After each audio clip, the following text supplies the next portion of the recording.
He's a dead man walking. He's not dead yet, right? But why do they call him a dead man walking? So you could be alive and still be dead? Yes.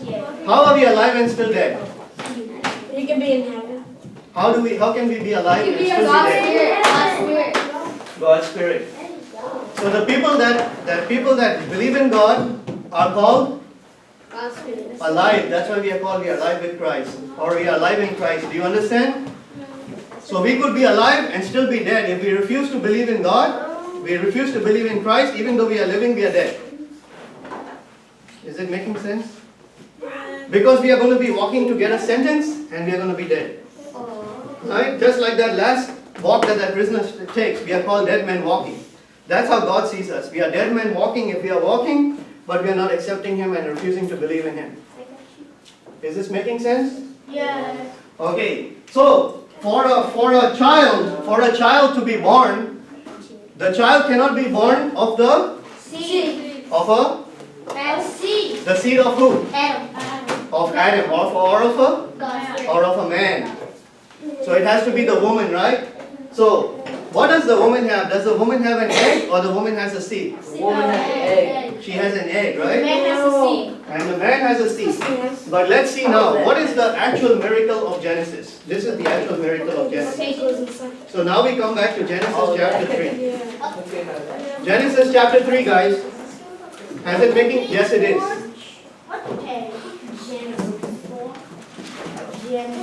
It's all going to make sense to you all in a little bit. It's page 4. Page 4. Okay, so this is what God says to Eve, to the snake.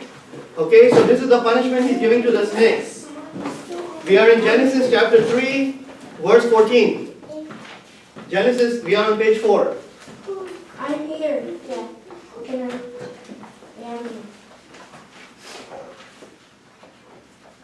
Okay, He says, because you have done this. So who is that? Who is you? The snake. But He's not talking to the snake. Who is God talking to right now? He's talking to Satan. He's talking to the spirit that overcame the snake. Okay? So He's talking to Satan, not to the snake. So He says, because you have done this, you shall be banned from all the animals. So because he took over the body of the snake, so God is going to punish the body first. Okay?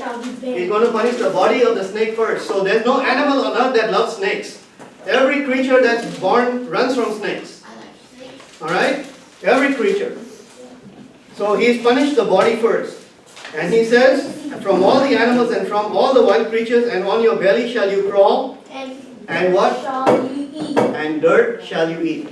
Okay, so remember this. This is the punishment to the body. So He gives him dirt to eat. So he's going to eat dirt, right? So when you eat dirt, what do we eat to? We eat to? What do we eat to? We eat to live. If we don't eat, we die, right? Okay, so remember, keep that point in your head, okay? This is all going to start coming together, trust me. Okay? Alright, so he told the snake, and he's talking to the snake and he's talking to Satan, okay? He's giving both of them punishments. The body of the snake, because the snake allowed Satan to come inside him. That's why the snake got punished too. Okay? So what was the punishment to the snake? He was going to crawl on his belly in the dirt and he's going to eat dirt all of his life, right? But he's also talking to Satan that Satan will eat dirt all of his life. You know when they talk about eat dirt, and they tell, when you're mad at somebody and we tell them, eat dirt and die. You know what that means? That's like a metaphor. It says, I wish you all the bad, that you never get something from the top, the tree, right? Because it's from the ground, from the dirt, that under my foot. You know, because dirt, you walk on dirt, right? Yeah. So it's under my foot. So you're eating the dirt from under my feet. You understand? So God is telling you, you're going to eat the dirt from under my feet, which I don't want. So when we die and we are buried, where are we put? In the ground. And you walk on top of the grave. You can walk on top of the grave, right? So it's still under God's feet. So when God is walking on dead people, they are all the dirt from under God's feet. That the people that didn't believe in Him, God says they are all dirt under my feet. Do you understand? No. Just listen. Don't let me lose my train of thought, because I'll forget what I'm trying to say. So far we understand. That's why He punished the serpent. Now He's talking to Satan directly. Okay. So first He punished the body. Now He's punishing the spirit. You understand? So what is the punishment to the spirit? He says, in verse 15, he says, I will put enmity. Okay, so what does enmity mean? Hatred. Hatred. Hatred between you and the woman. So who is he putting hatred between? Between who? Not between Adam and Eve. Who is he talking to? The serpent.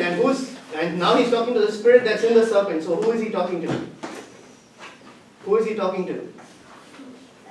If God is talking, he's punishing now. He's punishing the snake and the spirit that's in the snake. Who is the spirit in the snake? Satan. So who is God punishing now? Satan. Okay, so now God says, I will put enmity between you. Satan.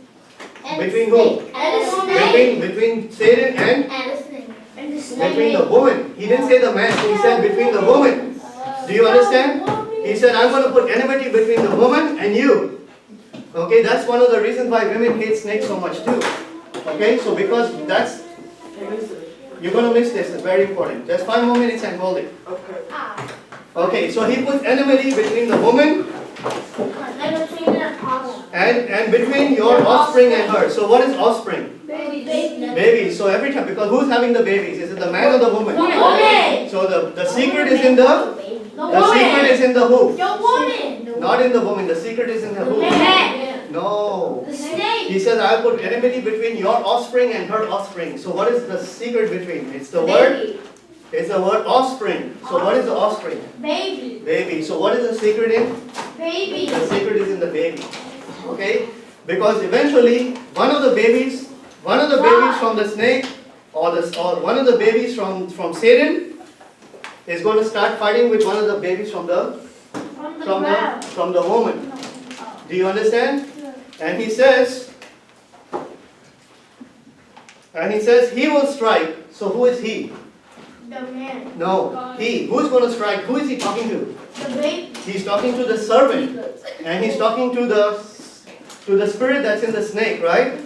So he said that he, who is he now? If I'm talking to the snake and I'm going to say he, Satan. so he's talking to Satan. So he will strike your head. Listen, read it. Don't make up your stuff. It's your head. No. Yeah, read it. Read it. What does it say? He will what? Strike at your head while you strike. He will strike at your head. No. It doesn't say head. What does he say? He will strike at your. Why don't you read it from the book? He will strike your heel. So what did Satan strike? Satan struck. Satan struck. But it says why would I strike at his heel? No. He's talking to the serpent here, and he tells to the serpent, I will put enmity. Where are we at? He says, I will put enmity between you and the woman, right? So he's talking to the serpent, and he's telling the serpent, I'll put enmity between you and the woman. He's not talking to the woman, he's talking to the snake. He says, I'm going to put enmity between you and the woman, between your kids and her kids, forever and ever. You understand? And you, he will strike at your head, right? He will strike at, no, listen, you're not getting it. He will strike. So who is the he? We're not talking about he. What is the snake going to do? While you strike at he. Who is the snake going to strike at? The woman's what? The woman's kids who? What? Heel. So the snake is going to strike at the heel. Right? Remember when we walked into the jungle and the snake bit us on the heel and we ran to the doctor and the doctor cut off our leg. Would we still be alive? Yes. And this is when man is still alive. But the man is going to hit at the serpent's what? Head. You finally get it? So the serpent will strike at our heel, but we can still be alive even though he killed us.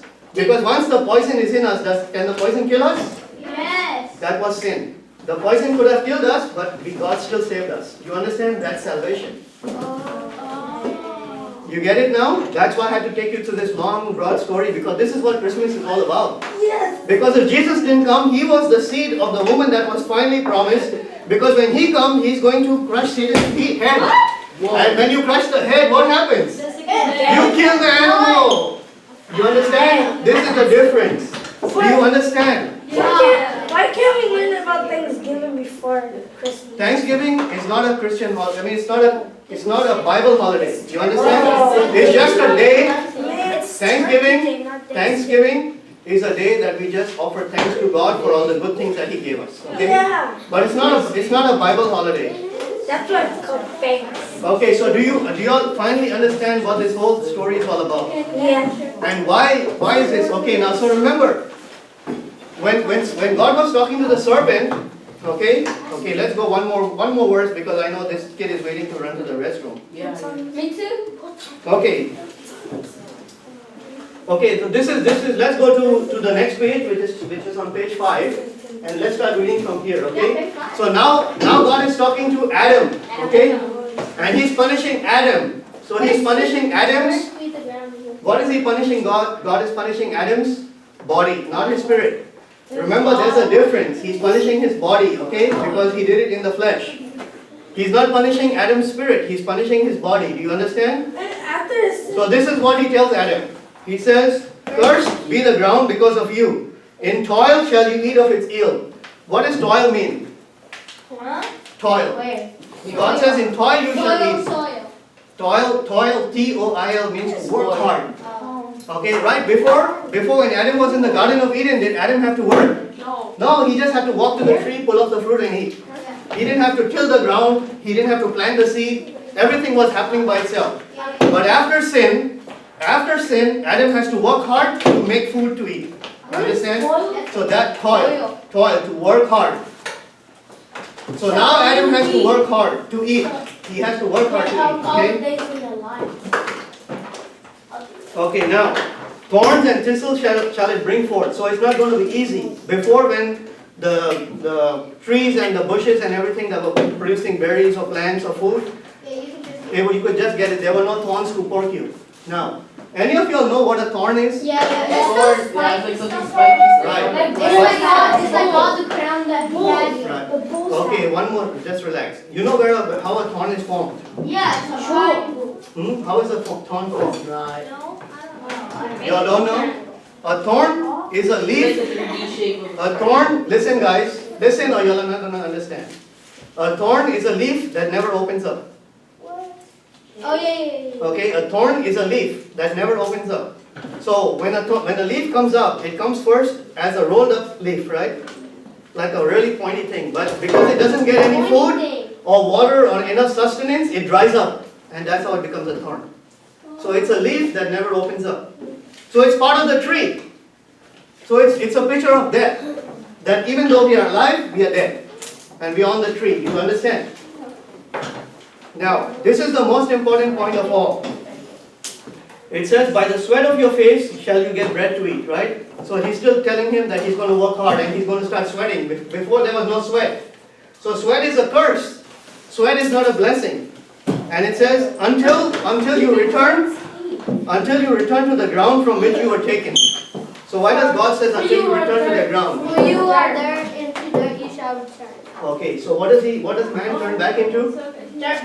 Dirt. So man was made from dirt and he returns to dirt. Okay, think about this now. Man, listen. Man was made from dirt and when he dies he returns back to dirt. Right? But think about this now. God told Satan, what is Satan going to eat? Dirt. All his life.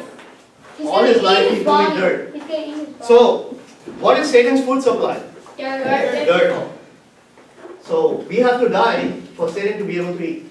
And if he doesn't kill us, there's no food for him. So he'll die. So this is why Satan wants to kill us. I Messed up. hate him. Do you understand? Because he's making sure that his food supply stays alive. I'm hiding myself. Because we go back to the ground. And we become dirt, that is his food. Satan's food? Alright. Do you get it? Yeah. Yeah. Can I go? Now you can go. Should I go? No, one at a time. Yeah. Okay, so this is called the Evangelion or the Evangelion, or it's called the first gospel message. What does the word gospel mean? What does the word gospel mean? Gospel means good news. That's all it means. Good news. Okay? So the first good news that came out of the Bible, what was the first good news? God. That the woman would have a baby. And it's called the woman's seed. But the woman doesn't have a seed. That's He's an egg though, So how will the woman have a seed? Because it doesn't go from the boy to the girl. When the woman's seed, that means she's going to have a baby without a man being involved. She's going to have the egg and the seed in her all by itself. Who was the woman that had the egg and the seed?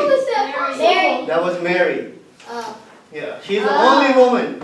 Now do you understand the story of Christmas? This is the story of Christmas. All from the beginning of Genesis, all the way through the Old Testament, that's all God has been preparing us for. God has been preparing us for the birth of Jesus. Jesus. He's been preparing us for the birth of Jesus, and He's telling us from the beginning that this child is going to be something unique. Every child that's born on earth has to be born between a man and a woman coming together, the man's seed getting into the woman's egg, and that's how the baby is formed. But with this special baby, there's going to be no man involved. The woman is going to have the seed. So she's not going to need a man. She's going to have the seed. Do you understand, guys? Yeah. And so this is the baby we are waiting for.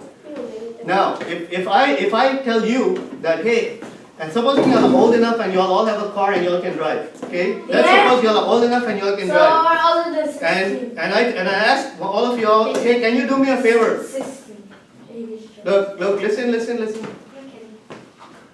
If I ask you a favor and I tell you that, okay, one of my friends is coming from back home to George Bush International Airport, but I'm so busy at work and I can't get away from work, so I can't go pick him up.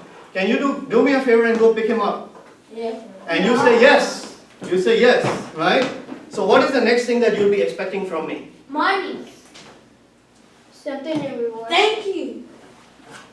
What is the next thing that you will require in order to be able to go to the airport and pick up my friend? Okay, let's suppose we said that you have a car, you're able to drive, you have enough gas in the car. I've said thank you to you, I've given you money. What is the next thing you'll need for you to go to the airport to pick up my friend and bring him home? Gas. You already have gas, you have a car, I've said thank you. Exactly, you're going to want to know who the person is, what is he going to look like. Without you knowing who to look like, you're not going to go like a fool and stand at the airport and just look and say, okay, who is it? Who am I supposed to pick up? Right? How would you know? How would you know? So this is what the whole of the Old Testament is about. The whole of the Old Testament is God telling us little clues, okay, about what the person that's supposed to come is going to look like.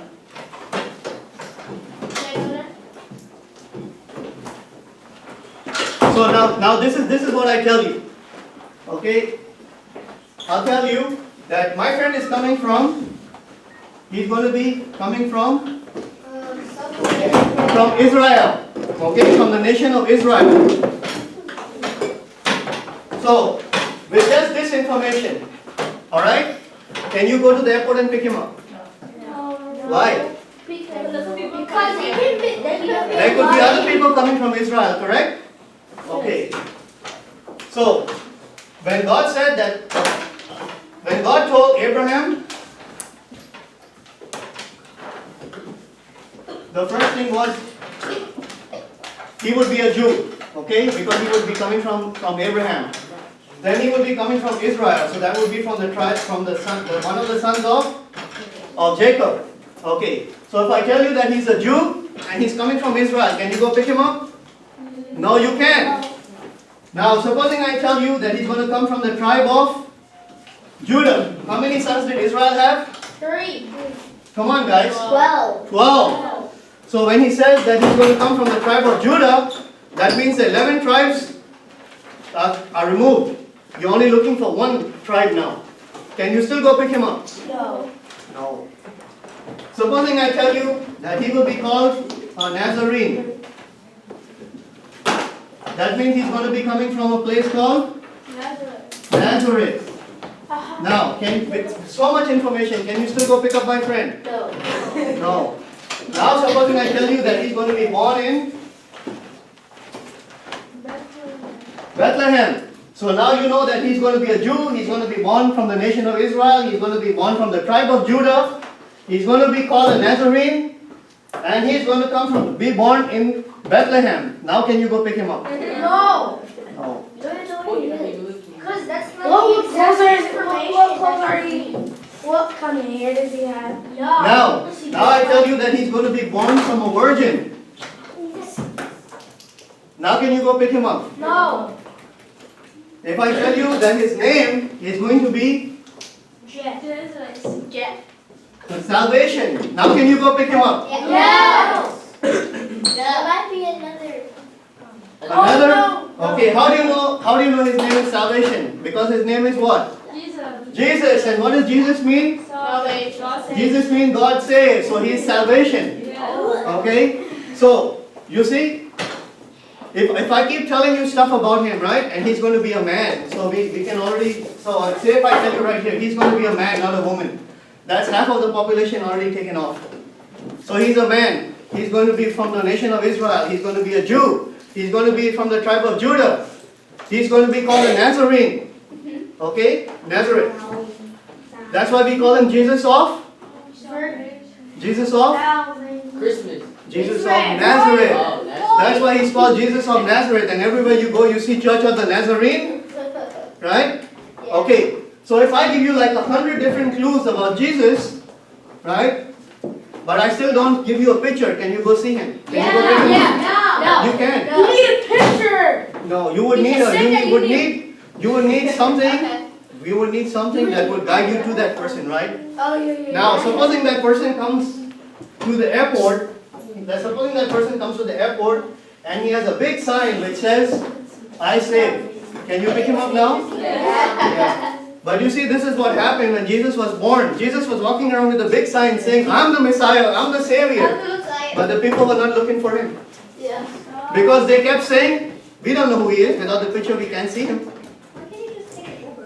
Yeah. Because at that time, there were no taxi cabs. Everybody was walking.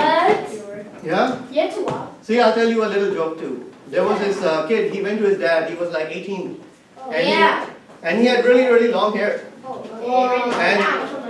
And his dad would keep telling him to cut his hair. Oh, I hate that. And his dad said, "If you cut your hair, I'll buy you a car." What? His dad believed in That's a Jesus. bad And dad. so one day he went to his dad and his dad said, "Dad, can you buy me the car?" And his dad said, "Look, you still have long hair." So he said, "Dad, but even Jesus had long hair. So if Jesus had long hair, then I can have long hair." He was right. Yeah. Because his dad said, his dad used to believe in Jesus a lot, and he said, "Yeah, Jesus had long hair. So why are you asking me to cut my hair?" So his dad told him that Jesus never had a car. He walked everywhere. So you also go walk. Isn't that funny? Yeah, because if you want to use one thing for Jesus, then you have to use everything. You can't just use one thing to make your point. Do you understand? You have to take Jesus, all of it, or none of it. Yeah. Is it making sense? Oh, yeah. Yeah, I know to us it might look like, oh, that sucks. Yeah, it sucks. Life sucks. It does. But we have to make the best of what we got. If somebody gives you lemons, right? If somebody gives you lemons and you keep sucking on the lemon, you're going to always have a sour taste in your mouth. But you can cut the lemon, squeeze it, put some sugar, put some water, put some ice cubes, and you have some lovely lemonade. You can still enjoy life. It just depends on how you look at life. Don't look at life in a negative way. Look at life always positive, okay? And things will always be better, boys and girls. Whoa. So, the promise, or the what? The overnight. The covenant. Remember, because the sea got covered up. The covenant that God made, not God. The covenant was the promise that God gave to who? Who did God give? God gave the covenant to Eve. Exactly. Yeah. He gave the covenant to the woman that from you is going to come the Savior, and the serpent, or that, who was he talking to when he was talking to the serpent? Satan. He was talking to Satan. He told Satan that you will Die. Eat my strike his heel. heel. How did Satan strike Jesus' heel? Pray. How did Satan strike Jesus' heel? By eating it from under his shoe. This is how Satan struck Jesus' heel. Oh. Okay? The cross. Because Jesus died. But he died in the flesh as a man. He didn't kill his spirit. But how did Jesus destroy Satan? Cowards. He crushed his head. What? There we go. You understand? Now we ask ourselves this question, right? The way God planned this whole thing was that You see, if God wanted, because God is God, He can do everything by Himself, right? He doesn't need help. But He doesn't want to do it that way. That's not the way God chooses. God chooses to use who? No.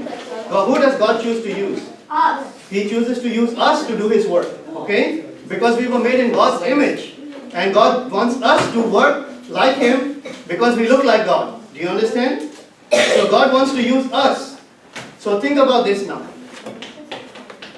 There's one team. So just so that you understand, okay, just so you understand, I'm giving you this as an example.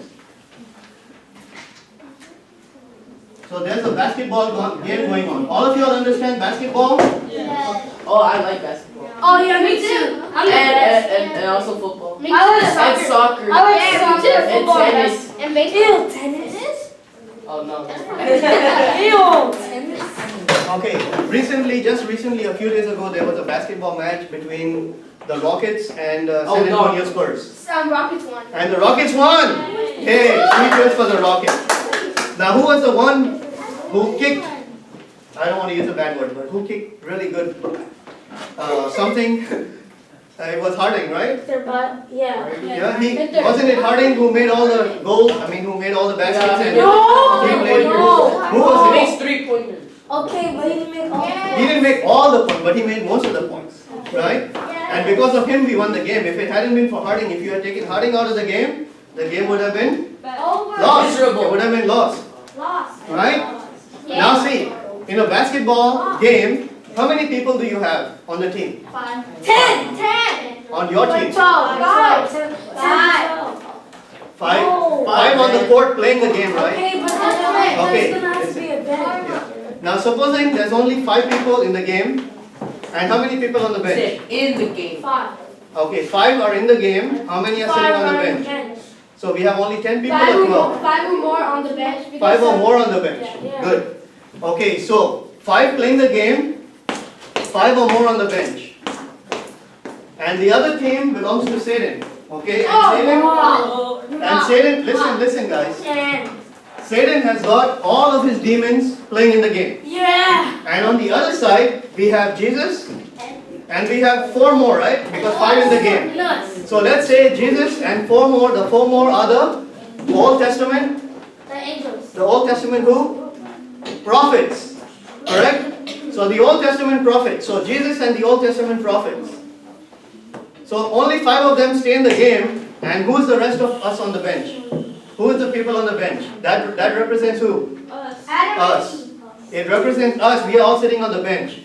If we go to a game and we are on the team, but we are always sitting on the bench, would that be a good feeling? No. What would we want to do? We We would want to be in the, game. whether we score points or we don't score points, we just want to be in the Yeah. game. So this is what Jesus does. So when Jesus came and He died on the cross and He resurrected, this was a basketball match between Jesus' team and Satan's team. Okay? So Jesus went and He scored so many slam dunks Oh that He yeah. made like 100,000 points. What? And here's Satan, and Satan only has 10 points. That bruh. Okay, so listen, now there's only the second half of the game left to play. The first half of the game is over. Oh, first. Okay, so the first half of the game is the Old Testament.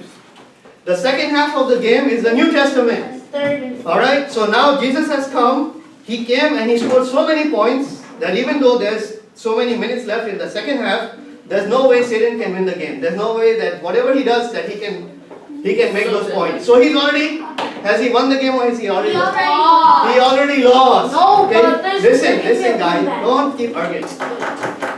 Satan has already lost the game. Okay? He's already lost the game.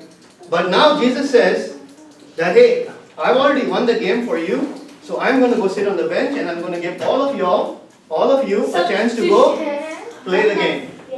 So now we are in the game and we are playing the game, right? And here's Satan. So Satan has him and his demons, and this is us. And this is us and the rest of our team. Listen, guys, listen. So now we are playing the game, and Satan knows that he's lost, right? So what is Satan going to do to this other team? Kill the sheep. What is he going to do? He's going to He's going to cheat. What else will he do? kill. Put a curse on him. What else can he do? Now we are talking about basketball now. What can they do in the basketball? Foul. They can foul them and beat them and punch them. but can they win the game? Yeah. So this is what Satan is doing to us right now. He's punching us and he's beating us and trying to make us feel bad. But if we go to that point where we know, hey, we already won the game, so we are only playing for fun right now, right? And that's what the whole Bible is all about. We are trying to win more souls and we are trying to get other people to get into the game. So what is our job in the game now? Our job in the game is to go and play well. Is to go and play well without fouling out the other team, without fouling out. We already know we won. And then we can go and sit down. God is the coach. God is the coach. So we can go play the game and we can go run to the bench and say, come on, come with me. You come and play the game too. See, that's what we are all about. We invite other people in to play the game. There's a fence. Is it making sense to you? Come on, fans, let's go play. You listen? What if the fans can't? So what is the story of Christmas? Tell me. Now I explained all this whole thing taking you back from Jesus. Santa, Story of Christmas. Okay. Give presents.